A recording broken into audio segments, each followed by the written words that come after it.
हमने संसार में जो भी आनंद पाया है वो क्षण मात्र का। रसगुल्ले में आनंद तब तक है जब तक पेट नहीं भर जाता, पेट भरा तो रसगुल्ले में आनंद नहीं है।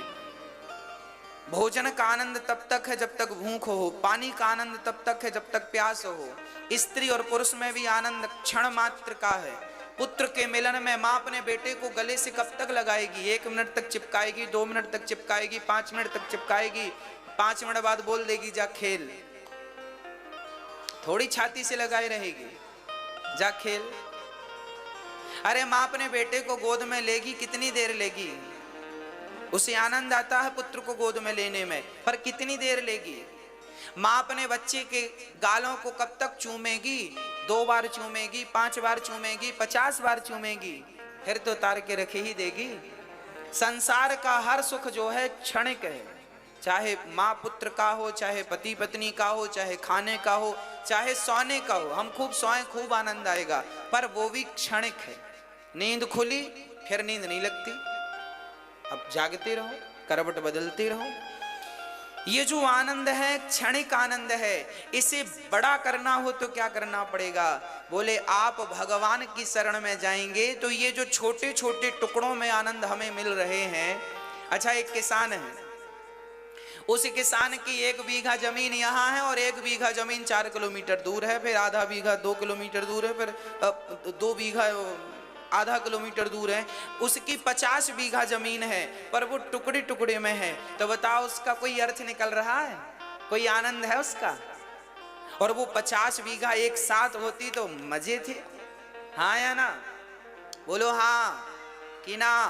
अरे टुकड़े टुकड़े में जो आनंद, हम जो घर गृहस्थी में आनंद भोगते हैं सांसारिक, ये टुकड़ों वाला है। और भगवान की भक्ति करने में एक जाई आनंद है, वो भगवान आनंद स्वरूप है।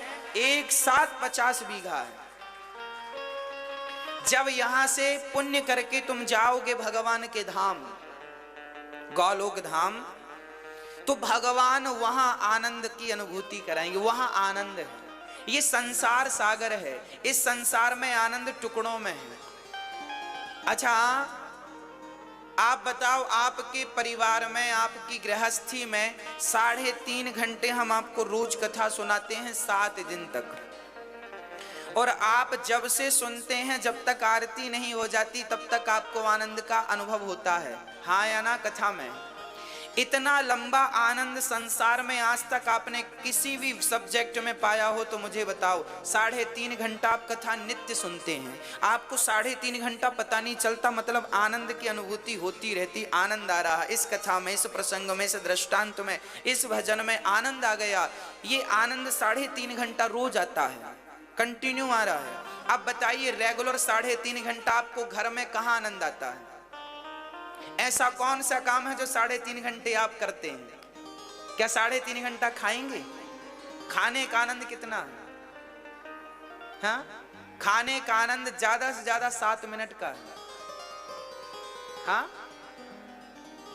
पहला निवाला ज्यादा आनंद दिया था, दूसरा और कम, तीसरा और कम, चौथा और कम। जितना खाते जाओगे आनंद कम होता जाएगा, हाँ या ना? 3.5 घंटा बताओ कहाँ आनंद है? कहीं नहीं, ना तो पत्नी में, ना पुत्र में, ना परिवार में, ना कहीं। मेरी मां 3.5 घंटा आनंद केवल इस संसार सागर में कथा में आनंद है। देखिए, जिनकी कथा में रेगुलर 3.5 घंटा का आनंद है, जब हम पुण्य करके भगवान के दर पे जाएंगे, द्वार पर जाएंगे, तो वहां वह आनंद, जिस आनंद को हमने यहाँ टुकड़ों में पाया है, वही आनंद से करोड़ों गुना आनंद परमात्मा गौलोक धाम में, साकेत में, बैकुंठ में हमें वो नित्य आनंद प्राप्त होता है। उस आनंद तक पहुंचने के लिए इसको करना पड़ता है, कथा कीर्तन। भगवान को क्यों पाया जाता है? भगवान को पाने के पीछे भी एक स्वार्थ है, हे नाथ। हम संसार में आना जाना नहीं चाहते, हमें नित्य अपने धाम में रखो, क्योंकि वहां यहाँ से ज्यादा आनंद है, वहां यहाँ से ज्यादा सुख है, वहां यहाँ से ज्यादा अच्छा है। इसलिए हमें वहां रखो, अपने साथ रखो, अपनी नित्य लीलाओं में रखो। यहाँ तो हम आपको भूल जाते हैं, वहां तो आपका दिन रात चिंतन होगा नाथ। इसलिए हमें अपने धाम में रखो, अपने चरणों में रखो। तो आप यदि आप इस आनंद से संतुष्ट हैं तो फिर ये आनंद तो मिला ही है। पर ज्ञानी जन यदि आप इस आनंद में उलझे रहे ना तो बड़ा घाटा हो जाएगा आपका। टुकड़ों टुकड़ों में कितने बीघा जमीन बनाओगे, एक जाई बनाओ। एक जाई तो भगवान को पाकर ही संभव है। इसलिए एक दिव्य आनंद भागवत क्या करती है, सच्चिदानंद रूपाय। परमात्मा सत्यचित आनंद का स्वरूप है। परमात्मा सत्य है, चित है, आनंद स्वरूप है। अच्छा, भगवान करते क्या है, विश्वोत्पत्त्यादिः तवे। विश्व की उत्पत्ति, पालन और संहार करते हैं भगवान। विश्व की उत्पत्ति हमें बनाते हैं, पालन करते हैं, अंत में संहार कर देते हैं। भगवान का काम है दुनिया को बनाना, भगवान का काम है दुनिया को चलाना, और भगवान का काम है दुनिया का संहार कर देना। हाँ, अच्छा, भगवान की शरण में जाएंगे तो करेंगे क्या हम? बोले भगवान सारे दुखों से मुक्त कर देते हैं। तापत्रय विनाशाय। 3 प्रकार के दुख होते हैं। कौन कौन से? दैहिक, दैविक, भौतिक तापा। राम राज्य काहू नहीं व्यापा। 3 प्रकार के दुख होते हैं। कोई तन दुखी, कोई मन दुखी, कोई धन बिन रहते उदास।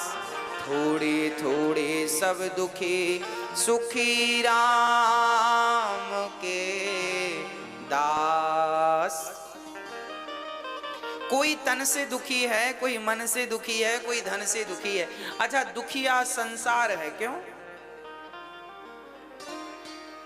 दुखिया इस संसार में, सुखिया मिला न कोई। सारे दुखिया हैं। महाराज जी हम बड़े दुखी हैं, महाराज जी हम बड़े दुखी हैं, हम बड़े दुखी हैं, दुखी हैं, दुखी हैं, दुखी हैं, दुखी, सब दुखी। अरे कभी तो कहा करो कि हम सुखी हैं, मत कहा करो हम दुखी हैं। अच्छा, आप कहते हैं महाराज जी हम बड़े दुखी हैं, ये बताओ आपका दुख क्या है? क्या दुख है आपको? बोलो। एक्चुअली दुख किसी को नहीं होता मेरी माँ। आप लोग ना सुख की उम्मीद ज्यादा कर लेते हैं, इसलिए आपको दुख लगता है, होता नहीं है। एक उदाहरण से मैं अपनी बात आप तक पहुंचाता हूं। 2 पंडित जी थे, सुनिएगा। 2 पंडित जी थे। दोनों पंडित जी को एक सेठ जी ने भोजन पे बुलाया। हमारे घर पंडित जी भोजन करने आना, निमंत्रण है। पंडित जी गए। अच्छा, एक पंडित जी सोच रहे थे कि सेठ जी हमें दक्षिणा में 100 रुपए देंगे, और एक सोचा था कि हमें तो 10 रुपए की जरूरत है, 10 रुपए मिल जाएंगे तो काम हो जाएगा। एक ने उम्मीद की थी कितने की? 100 की, और एक ने उम्मीद की थी 10 रुपए की। अब सेठ जी ने भोजन कराया और पंडित जी को 51 रुपए दिया। तो जो 100 रुपए की उम्मीद लगाए थे वो तो दुखी हो गए, ओ भगवान 100 का था 50 मिले, और जो 10 की उम्मीद लगाया था उसको तो 40 ज्यादा मिले। बढ़िया नाचने लगा, वाह हमारा तो काम हो गया। अब देखो, एक दुखी हो गया और एक, कहां से आया दुख और कहां से आया सुख, मुझे आप बताओ, समझाओ। आपने उम्मीद ज्यादा की, आपकी अधिक अपेक्षाएं, आपकी अधिक इच्छाएं आपको दुखी करती हैं। इसलिए हमें ज्यादा अपेक्षाएं नहीं रखना चाहिए। भगवान दाल रोटी दे रहे हैं ना, पहनने को कपड़े दे रहे हैं ना, बस खाने को रोटी है, पहनने को कपड़े हैं, रहने को एक छोटा सा मकान है, और क्या चाहिए? बहुत हो, गुजर रही है जिंदगी। और रहना कितने दिन है साहब? 50, 60, 70, 80 साल की तो कहानी है। कहां ज्यादा रहना है? यूं निकल जाते हैं। 7 दिन कब निकल जाते हैं हमें पता नहीं चलता। 3 घंटे कब गुजर जाते हैं हमें पता नहीं चलता। ये जिंदगी कब गुजर जाएगी पता नहीं चलेगा। बस मन कथा में लगाओ, और ज्यादा उम्मीद रखोगे तो सदा दुखी रहोगे, और जितना विधाता दे रहे हैं उतने में संतोष रखोगे तो सदा सुखी रहोगे, सदा सुखी रहोगे। हमने एक छोटा सा व्यापार डाला, फॉर एग्जाम्पल दे रहा हूं, माना कि हमने एक छोटा सा व्यापार डाला। अब हमने उम्मीद लगाई कि भाई हमने 5 लाख रुपए से व्यापार शुरू किया है तो हमें महीने का लाख रुपए मिले। हाँ भाई मिलेगा, पर सब्र रखो, अभी नहीं मिलेगा। अभी तुम्हें 10,000 मिलेगा प्रॉफिट सब निकाल कर, तो रख लो, संतोष रखो। 20 मिल रहा है, संतोष रखो। 50,000 रुपए बच रहे हैं, संतोष रखो। लाख रुपए बचेंगे, उम्मीद ना तोड़ना, भगवान पे मेहनत करना मन लगा के, बस सफलता मिलेगी। हम लोग क्या है, ज्यादा अपेक्षा रखते हैं। 5 लाख लगाए तो हमें लगता 5 लाख महीने पे आना चाहिए। कैसे आएगा, पागल हो क्या? 5 लाख महीने की अपेक्षा रखोगे तो दुखी हो जाओगे। मेहनत बराबर करो, आएगा। 5 लाख भी आएगा, 10 लाख भी आएगा और 50 लाख भी आएगा, पर उस स्तर तक पहुंचने के लिए थोड़ा वक्त तो लगेगा, समय तो लगेगा। सब्र रखो, भगवान पर विश्वास रखो और मेहनत मन लगा के करो। मुझे विश्वास है आप संतोष रहना सीख ली। जिस फील्ड में है, जहां है वहां रहिए, पर संतोषमय जीवन हो। जितना विधाता दे रहे हैं ये समझिएगी कृपा है विधाता की, बस दाल रोटी चल रही है। एक दिन विधाता ऐसा करना कि कोई दिन ऐसा ना है कि घर पे चूल्हा ना जले, सदा आपकी आरती होती रहे, आपका पूजन होता रहे, आपका भोग बनता रहे। बस आपका भोग रोज बनता रहे, प्रसाद रोज बनता रहे, आप खाओ और आपका दास खाए, आपका परिवार खाए। बस कोई साधु आ जाए, 2-4 लोग आ जाएं तो वो भी भूखे हमारे घर से ना जाएं। विधाता इतनी लाज रखना बस। बाकी तो देखो, पैसों की तो कितना भी मिल जाए, हमारा एक कमरा भर जाए पैसों से और सोना चांदी से, तो भी यहाँ संतोष नहीं होता, तो भी इच्छाएं पूरी नहीं होती। रावण की हो गई थी क्या, जिसकी लंका सोने की थी? जब उस महान पुरुष की उसकी नहीं हो पाई तो हमारी क्या होगी? हमारे घर तो मिट्टी के, उसका तो सोने का था। इसलिए भैया संतोष सबसे बड़ा धन है। बड़े बुजुर्ग संत कह गए हैं, दोहा गाए, आप याद कर लो। गौ धन, गज धन, बाज धन और रतन धन खान, जब आवे संतोष धन सब धन धूरी समान। तो मैया बताओ, आप में से दुखी कौन है? हाँ, आपकी बहू बहुत अच्छी है, पर आपको अपेक्षा है कि मेरी बहू बिल्कुल सीता हो। अरे बहू सीता हो जाएगी, पहले तुम तो कौशल्या बनो। खुद को कौशल्या नहीं बनना और बहू सीता हो जाए, कैसे हो जाएगी मेरी माँ? इतनी अपेक्षाएं ना रखा करो। आपकी इतनी अपेक्षाएं, इतनी उम्मीदें, ये आपको दुखी बनाती। अरे आपकी बहू जैसी है बढ़िया, औरों की बहुओं से आपकी बहू बढ़िया है। आपकी सास औरों की सास से बढ़िया है, बढ़िया। उसके अवगुण मत देखो, उसके दोष मत देखो, उसके गुण देखो। क्या अच्छाई है वो देख के अपना जीवन यापन करो। देखो दोष तो फिर सब में ही है। इस दुनिया में एक आदमी बताओ जिसमें दोष ना हो, बता दो कौन है ऐसा जिसमें दोष ना हो? सब में है, गुण दोष सब में है, अच्छाई बुराई सब में है।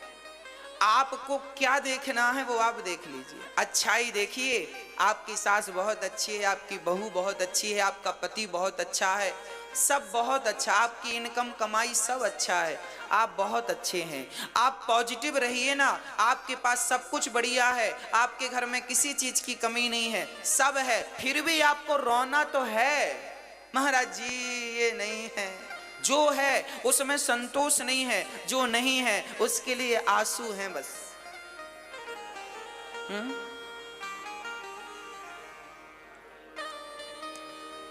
एक आदमी का एक पांव टूट गया, रोने लगा, हे भगवान एक पांव टूट गया, हे भगवान हमें लंगड़ा कर दिया।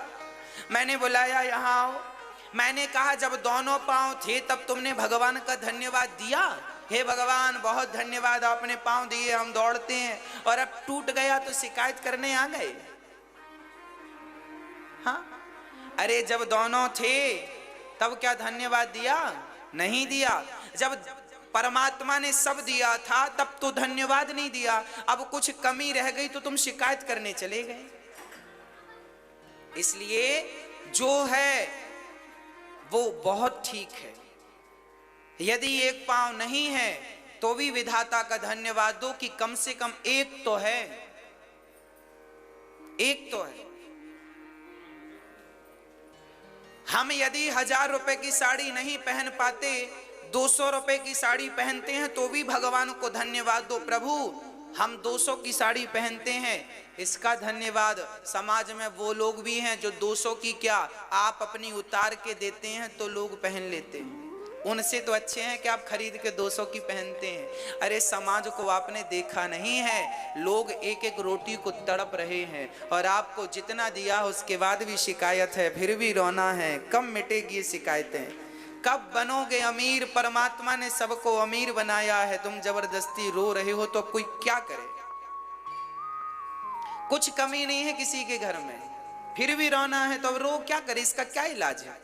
ना भगवान के दर पे इसका इलाज है, ना मेरे पास इसका कोई इलाज है।